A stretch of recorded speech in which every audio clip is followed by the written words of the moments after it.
Good evening, you're watching Estuary News. Coming up, we offer some tender loving care to a vital organ, and we find out your views on the proposed alcohol advice. And I'll be talking to Sam Barlow, the founder of FitMoms and the recipient of a British Empire Medal, and I'll also be talking to Debbie Till about the forthcoming Kton Theater season.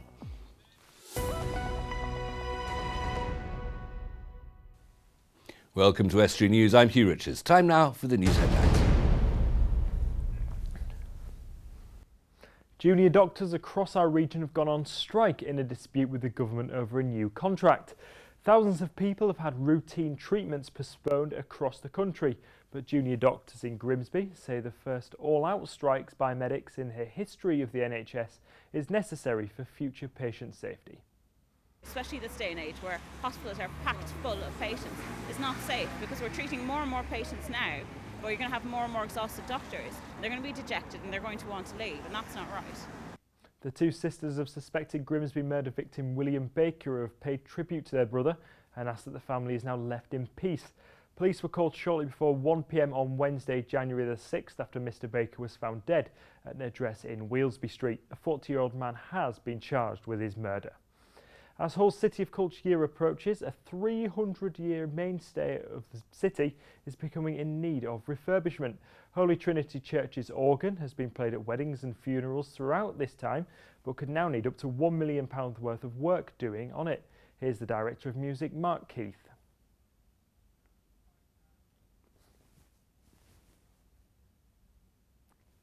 We're looking at an instrument on the scale of the organ in Westminster Abbey. It's the same size as that. So it's not been repaired or overhauled since 1938. And obviously Hull was battered in the war, the fishing industry collapsed, and so economically Hull's been through hard times. And the guys at the church over those years have worked hard to keep this instrument going, but obviously necessarily on a shoestring. And there'll be more on this in the news later on. A Hull charity is targeting a world record to symbolise the fight against homelessness. Hull Homelessness Outreach are hoping to break the 2.5-mile world record for amount of shoes in a single line and are hoping to do it on one of the area's most famous landmarks. Beverly Parkey is from the charity. Week on week we're seeing brand new people on the streets, some rough sleepers. We have got a few hostels and there seems to be a breaking point quite often, but on an average week I'd say we see on average about 40 to 50 service users every Tuesday and Wednesday and Thursday, should I say, evening for our street kitchen. And to find out more, you can check out A Day in My Shoes 16 on Facebook or Twitter.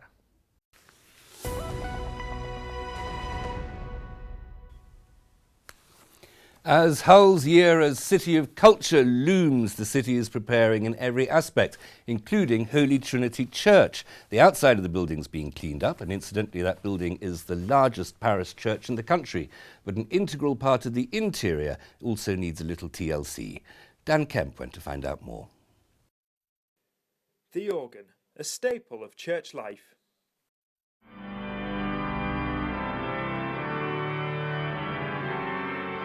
It provides the backdrop to weddings, funerals and christenings. But what do people know about the instrument itself? Well, Holy Trinity Church has given us a look behind the scenes as they look to fundraise for its refurbishment. One of the views that people don't get to see about organs is what it really looks like. You can hear them, you'll see the front of an organ very often in a church, but that's it. So how does it work? And it works with air rushing through pipes like recorders or trumpets or whatever. And really what we have here, we've got 4 keyboards and we've got a pedal board for your feet, which is a keyboard for your feet, and this helps us to play an orchestra of all different sorts of instruments, all powered by wind. So for example, like flutes, if I can put a flute on there,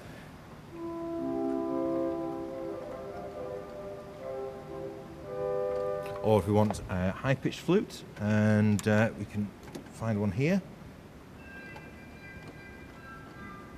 But it's not just the keyboard console and the pipes for the air to whistle through them. It takes a lot more than that. It's a very complicated machine. You can imagine that it's not full of computers. It's not like an electrical keyboard that you would press Nowadays, and you just get a note through a speaker, everything is physical and everything is hand built. So after 80 years, all the wind pipes that channel wind from one place to another to allow it to operate, lots of leaks in those now.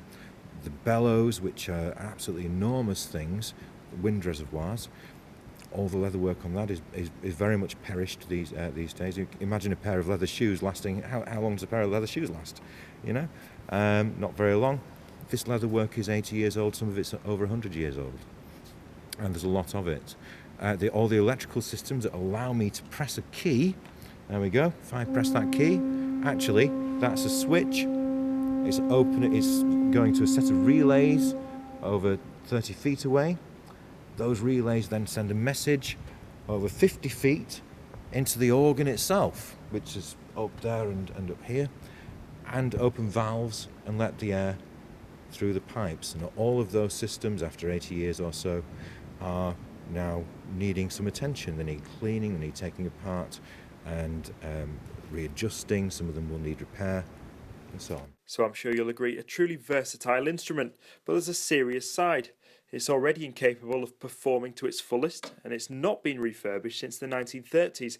And Mark believes it could be an expensive job to restore to its former glory, as they look to begin works on the organ by first funding investigation work. But how much could the full refurb set the church back? Could cost anything between 400,000 and £1 million to do entirely. Now, to do that all in one go, you know, that's not realistic. So what we're looking at is doing it in achievable stages. And if you want to know more, then please contact music@holytrinityhull.com. Holy Trinity, all one word there. You're watching Estuary News. Still to come, we'll have all the latest local sports news and results. We take to the streets to get your views on the proposed alcohol advice, and I'll be talking to Debbie Till about how you can get involved with the Kton Theater in Grimsby.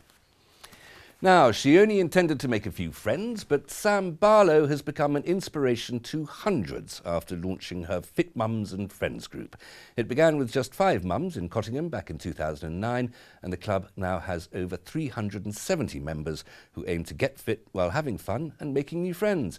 Sam was a recipient of an MBE, no, not an MBE, a British Empire Medal. Yeah. Thank you, Sam. A British Empire Medal in the Queen's New Year's Honours List for her services to fitness in East Yorkshire, and congratulations. Thank you so much. That is quite an honour, isn't it, to get a gong from the Queen?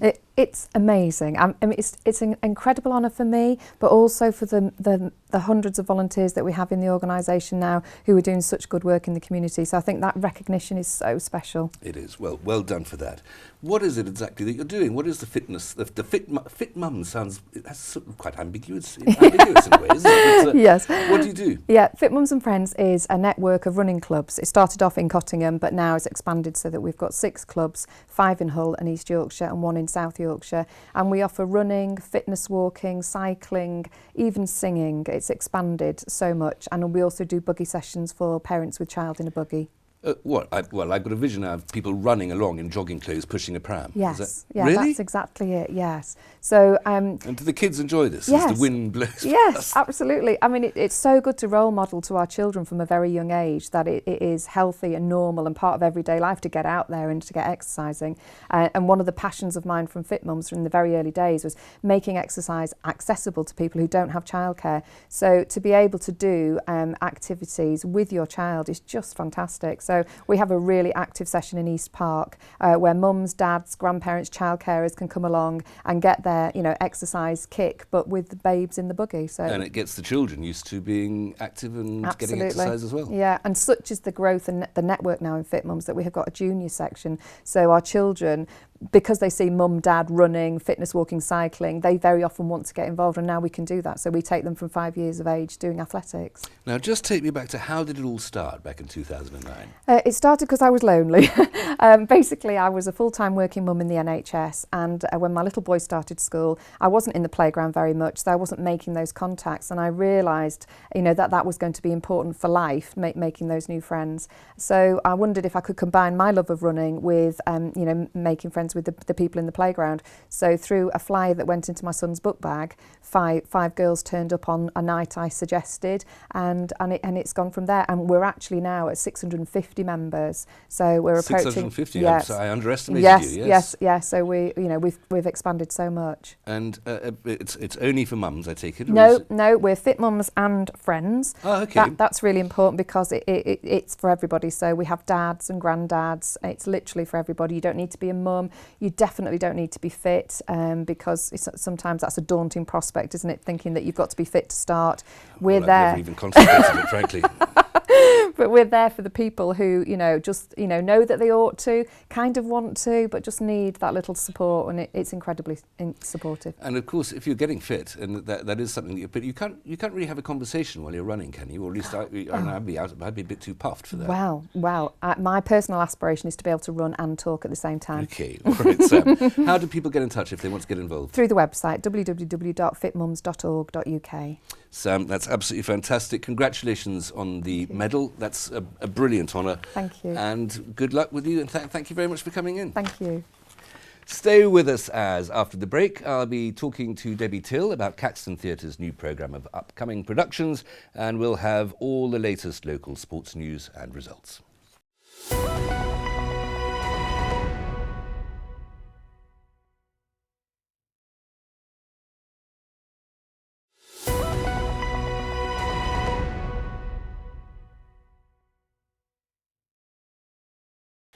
Welcome back. You're watching Estuary News. Still to come, we get your views on the proposed alcohol limits, and we'll bring you all the latest local sports news and results. Now, calling all thespians, the Kton Theater in Grimsby has a new programme of exciting productions for 2016, and it's calling on you to be part of it. They have 8 main shows lined up for this year, and auditions will be held immediately. If acting's not your thing, perhaps you could help out backstage, building sets, helping with the costumes, or running the bar. Debbie Till is here to tell me a little bit more. Debbie, thanks very much for coming in. No, thank you for having me, Hugh. Kton's is a bit of an institution in Grimsby, isn't it? It certainly is. In the next couple of years, we'll be seeing our 75th anniversary. So, we're a small little theatre on Kton Road, putting on, as you say, the 8 productions a year. Couple of productions downstairs in the Novartis suite, and we're just a good little theatre, really. You have an open night coming up on Thursday. In a couple of days' time. What's that for? Well, the doors will be open from 7:30 for anybody. The members of the public can come around, have backstage tours of the theatre, go up in the technician boxes and see what it's like to look down onto the stage, have a chance to walk onto the stage and see what it's like from an acting point of view, and chat with members of the theatre to see whether or not it's the sort of thing that they might like to dip the toe in the water about. So hopefully we'll be open for a couple of hours, free admission, bar will be there, hopefully refreshments, and just come along and have a chat and see if there's anything that you've always fancied doing. It isn't all about the acting. There are, parts backstage that also need covering, as you've mentioned, front of house, the bar, and the technical team, really. And you are very much on a recruitment drive? Very much so. We all kind of decided that none of us are getting any younger, and unfortunately, as we sort of have I thought the magic of theatre was that you could pretend to be much younger. Absolutely, but sometimes the joints just don't let you do that. But we of course have a youth theatre, and then they grow up and go away to university. So we do have a gap in the market, so we'd love to see anybody. On Thursday, our youth theatre leader, Gemma, is going to be there, so if there are any parents that children have always quite fancied being on stage, but they just want to test it out, come along, have a chat with Gemma. They meet on a Saturday afternoon, so there's going to be plenty of people to talk to. And it's wonderful, isn't it, to be part of a theatre company? It's the most gregarious and sociable thing. You all depend on each other, you all trust each other. It is. You become like a family. When you're in a production, you're working 3 months intently together. You've sort of like 3 nights a week rehearsing, plus your technical week, plus your show week, and you do become like a little family, and it's nice to get back together and see everybody, and it's a family. And once you find somebody's come along and taken part in the production, held a spear at the back, all that sort of thing, do they go away from that point on, are they transformed into complete lovies? Is it darling? Everyone? Oh, darling. Of course, there's all different types of darlings and thesps out there. Unfortunately, I'm quite a huggy thesp. So, but no, we're not all like that. No. But yeah, I am. But it is great fun, and it's a very gregarious group, and it's a wonderful thing. Let's talk a little bit about the programme coming up, the upcoming plays. You've got a good mixture of old, familiar work and a few less familiar work. Just to go through a few of them, we've got a Midsummer Night's Dream coming up. They're auditioning this week for Midsummer Night's Dream. That's our April production. Kathy Bennett-Ryan needs about 13 to sort of 15 people to It's a big cast for that play. It is. Yeah. We've struggled in the past, which is why we're having a recruitment drive. We've struggled in the cast in the past to get people to come forward for a four-hand play, so we're just 4 people in it. So she's got a mammoth task on getting 13 people up there. But after a taster evening last week, we've had quite a few people come forward. So it'll be nice to see her get that one cast. So you think that's fairly well cast already? I think if the people who've put their names down for the auditions come along, it'll be a good I'm cast. only asking because I want you to tell me if you think that you've covered your bottom. I think that Kathy's got her bottom covered, Thank you very much, Debbie. That was a painful one, wasn't it? You've got a few other very familiar things coming in as well. Abigail's Party, that's what we remember from the 1970s, yeah, of course. Abigail's Party. Stedman. Yeah. Alison Stedman. Yeah, it's quite iconic out there as one of the productions. It's taken a while to get the licence. Over the last few years when we've wanted to do it, the licence hasn't been available. So now we've got the licence available, then, you know, we need to get in there and do some classic. It's quite intense, that play, isn't it? It is, and it is for the lead character who's hardly ever off stage, never stops talking, and is quite gregarious and that. So yeah, it's a nice small sort of cast. I think there's about 6 people in that one. Another one that caught my eye, because it's nice, it's lovely to see films coming onto the stage, is Barefoot in the Park. Yes, yeah, we did it with Brian Blakey, who's directing it again this year. Did it about 15 years ago, and it's his favourite. So it's nice for him to bring something, as you say, off from film back onto the stage. Well, it's a film we'll all remember. I think it's early 1970s film with Robert Redford and Jane Fonda. Oh, come on, I was only born 73. Well, I'm much older than you are, and clearly I was going to the cinema a long time before you were as well, but it's an absolutely beautiful, it's sort of a love story. It's a redeemed love story. It is. It's a lovely script, and the actors that we've got in there at the moment are doing a really superb job of it, so, you know, you can get your tickets for that one, because it's a nice, gentle start to the Just must mention one more adaptation from the film, which is The Lady Killers, the old Ealing comedy with Alec Guinness and Peter Sellers and Herbert Lom. And Herbert Lom, yeah. If you don't love that film, then frankly, leave. It actually worked really, really well on stage as well. We've seen it in a couple of productions, and it's my husband that will be directing it in September. And it's just a super story. It's such fun and so witty, isn't it? It is, and the comedy about it, and it's subtle, and there's a lot of characters in there. It isn't just sort of, it's a lot of characters. Couple of new plays, local writers. Yeah, local writer Ben Parks. He's written Dead and Breakfast for us. Wonderful title. Yeah, that's currently in rehearsal now, so we'll have opportunity on Thursday night to actually go into their rehearsal room and watch them rehearsing. Oh, that'd be fascinating. So that would be quite good. I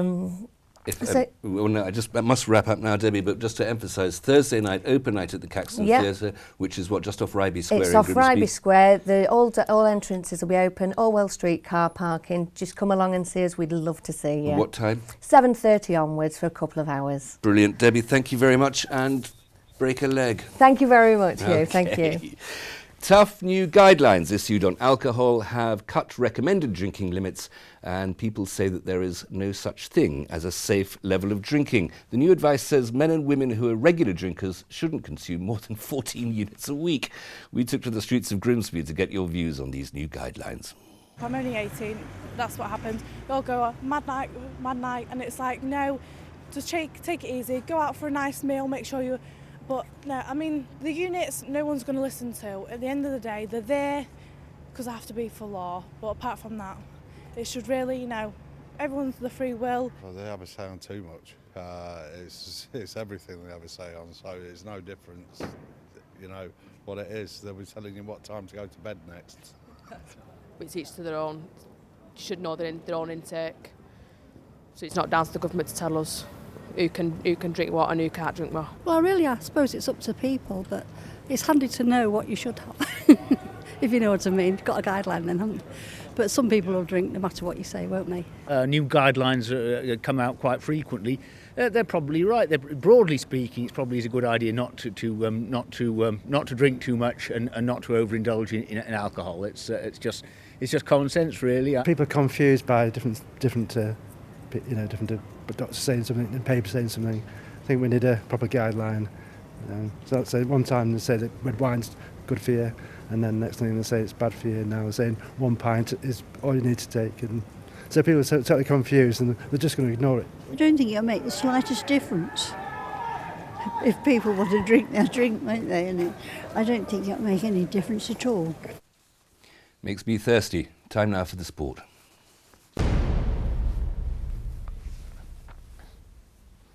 Hull City will face either Bury or Bradford City in the fourth round of the FA Cup. A draw means City will travel to one of the two on the weekend of Saturday the 30th of January.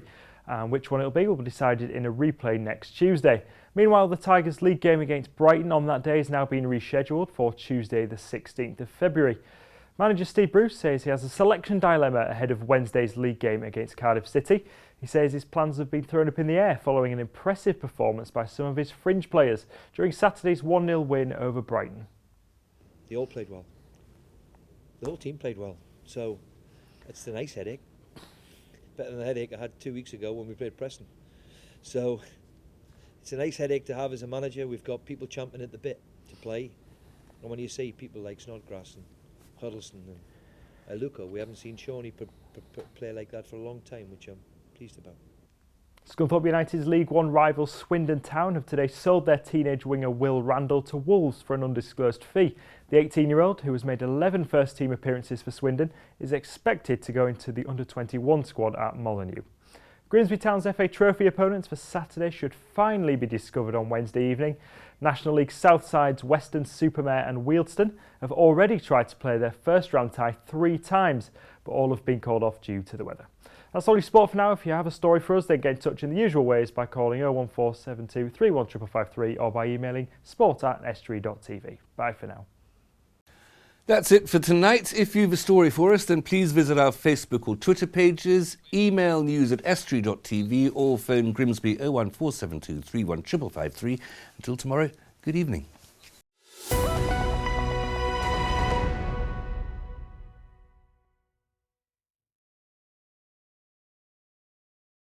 Estuary TV weather, sponsored by Rix Petroleum, your local family-owned heating oil supplier this winter.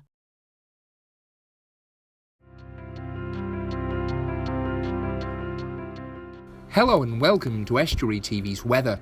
Wednesday will be sunny, cold and frosty with some icy patches first thing, becoming increasingly cloudy during the afternoon with a chance of showers later, maximum temperatures of 5 degrees. Thursday will see rain and hill snow clearing to become mainly dry with sunshine and scattered showers.